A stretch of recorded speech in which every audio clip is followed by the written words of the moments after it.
नमस्कार. परिपूर्ण गृहिणीमध्ये तुम्हा सर्वांचं मनापासून स्वागत आहे.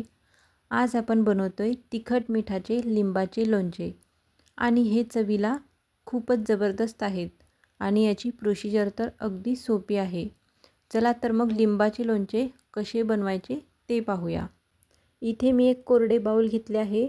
त्यानंतर 6 ते 7 लिंब स्वच्छ धुवून कोरडी करून त्या चौकोन आकारामध्ये कट करून घेतले आहे.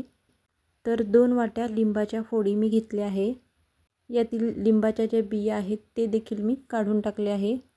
तर लिंबाच्या लोणच्यासाठी इथे मी अर्धी वाटी मीठ घेतले आहे.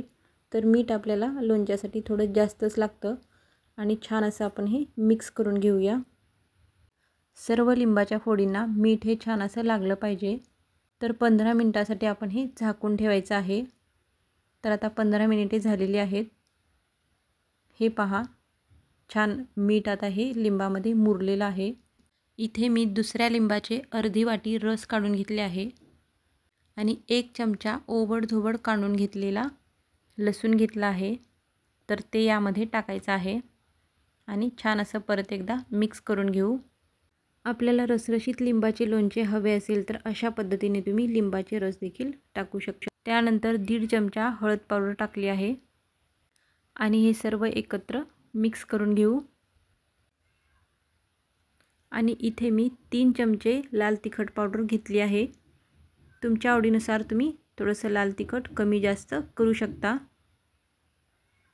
आणि परत एकदा छान असं मिक्स करून घ्यायचं आहे. हे पहा, छान असं मिक्स झालेलं आहे. आता हे लिंबाचे लोणचे 4 ते 5 दिवसांसाठी असेच मुरण्यासाठी ठेवून द्यावे आणि मुरल्यानंतर हे लोणचे छान सॉफ्ट आणि ज्युसी होईल आणि तेव्हा हे लोणचे खाण्यासाठी घ्यावे. तुम्ही देखील असे लोणचे नक्की बनवून खा. आजचा हा लिंबाच्या लोणच्याचा व्हिडिओ आवडला असेल तर व्हिडिओला लाईक आणि चॅनलला सबस्क्राईब करा आणि पूर्ण व्हिडिओ पाहिल्याबद्दल धन्यवाद.